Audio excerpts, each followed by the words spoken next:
This is a life cycle event for all of Shir Tikva. It's a celebration, a joyful harvest, and it's a little sad too. How do we say goodbye to Rim and Anne as they leave the roles we've known them in for 17 years? Where do we even begin to find the words to mark this moment? As we prepare to move into Shir Tikva's next chapter, several members of the congregation reflected on what we've all learned from working with Rim and Anne.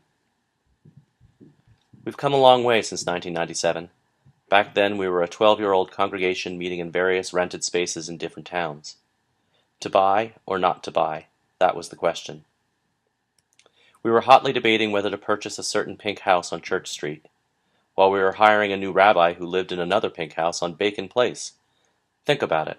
We could have been the temple on Church with the rabbi from Bacon. How very Shir Tikva. But the house on Church Street fizzled, while the rabbi from Bacon sizzled. Remembering those times, one member said, "A lot of people were skeptical about whether we could raise the money for a building. Then Rim walked in and it was never a question like, should we, could we?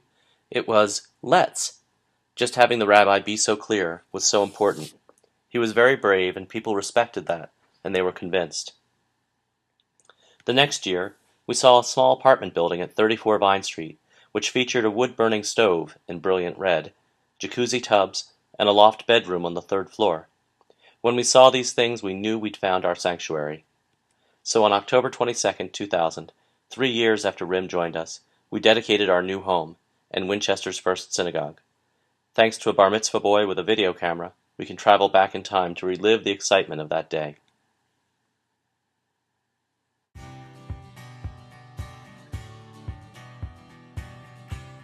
So now we're after the installation of the third Torah. The sanctuary is almost empty, and we're sitting here just feeling how awesome this day has been. I got here before you did. So I got to the bottom of the steps when they were still coming up the hill, and I couldn't believe how many people were walking up that hill. There were hundreds of people walking up that hill. I never thought I'd see so many Jewish people all walking together. Yeah.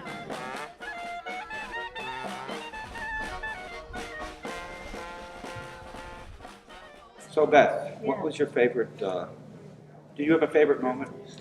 At all 3 installations, I was amazed at how looking at the faces of people as we sang the songs and said the prayers. I loved the spirit. It was so incredible. How about you? I thought of singing. I thought after put the Torah in the ark each time and said the Shema and then sang Shir, Adonai, Shir, sing a new song to God. It was one of the most thrilling moments I've ever seen.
Within 5 years, 120 new families had become part of the Shir Tikva family. With all those new members, a community that had been operating a wee bit casually needed to grow up as an organization. As one member put it, the surge in growth was exciting, but it was a challenge too. I mean, it's one thing to say we care about each other. It's another thing to be able to organize that care with so many people. It just wasn't going to happen without more formal structure. So new and novel concepts were introduced, like meeting agendas, job descriptions in writing, and an annual fundraising campaign. Rim reminded us, without bread, there's no Torah. Rim saw organizational charts as holy work, and that really elevated our understanding of the work we were doing. He inspired us, and he rolled up his sleeves and worked with us. Anne joined the effort too, leading a team to create our mission statement, fostering Jewish identity, community, and growth. And oh, how we grew in those years, in so many ways. As a community, we've struggled together to find answers to all sorts of questions. How do we define who is a Jew?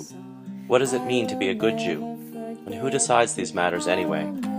It's not easy to bridge the gap between our ancient tradition and modern life. Rim has struggled along with us and been our struggler in chief. One member said, he doesn't see himself as the ultimate answer guy. He helps you find your own answers. In every interaction, he's a fellow traveler on the journey. We're all kind of stumbling along together. Rim taught us the concept of Judaism as a civilization that's an organic, evolving thing, that we're not just trying to preserve something that we were. We're trying to create something important. We pick up the past, and we create the future.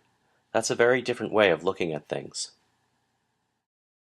The Jewish community doesn't carry on the Judaism like a hot potato. The Jewish community creates the Judaism. And I think what we do at Sher Tikva is we create Judaism. Everything at Sher Tikva that's been happening for the last 16 years is my attempt with you to create a kind of Judaism and Jewish identity that works. That's what we've been trying to do together. Some members told us, I didn't have to worry that I wasn't authentic because I didn't believe in a God who consciously created the world. That just opened everything up to me. I started to feel more comfortable in my Jewish skin. Rim taught us that nothing from our complicated, contemporary American lives has to be left behind when we enter Judaism. We don't need to check parts of ourselves at the door. One member said, Sher Tikva gave me the permission to let Judaism be a thing that has meaning for me, as opposed to, if I wanted Judaism, I'd have to fit into a prescribed mold. Our spiritual growth was intentionally nurtured by Rim and Beth. Together they created Spirit Links, a Sunday program which ran for many years. One member said that Spirit Links was a place where we talked about our fears, losses, even feelings about money with people we sometimes just met. It was accessible wherever you saw yourself on the religious spectrum.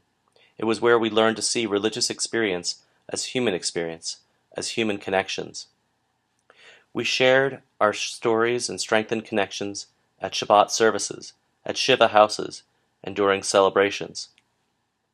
For many people, it was through song and experiencing Beth's and Rim's spirit. It was sort of as if we received their spirituality by osmosis. That's the power of the music. In addition, during Rim's time at Sher Tikva, over 400 boys and girls were bar or bat mitzvahed, plus over 50 adults. Here are some of them.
Although we worked together as a community to build Sher Tikva, There's a lot we will take with us that's just about Rim, uniquely Rim.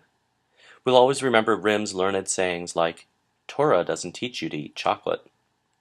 And if finances are tight, we'll remember his family's music store in Pottstown and quote his mother's words, not to worry, someone will always buy an accordion. His spirit, his way of being, has opened our hearts and changed us forever. My image of a rabbi was an imposing figure who was distant. Rim completely redefined that image as fundamentally about empathy and kindness. He guides you by being truly a human being, by using his limitations and struggles and challenges to help us accept our own. It was the coolest thing ever that I had a rabbi that played the upright bass. That was so fun for me when I was little. I think I'll always remember Rim at services, swaying to the music with his eyes closed, and he's just so into it. He embraces diversity with an energy and enthusiasm that I've never seen. It's not only great that you are who you are, it's terrific. Terrific! Rim and Anne made a conscious choice to be open about entering retirement. In a way, they're trailblazing issues the rest of us will face as we travel down that road. So they're setting an example of how to live a life endowed with a humanism that's inspired by spirituality, Judaism, God, and everything else. And we've really been very blessed to have them in our community. Thank you, Rim and Anne, for guiding all of us at Shir Tikva on this journey, a journey that will continue for many years to come.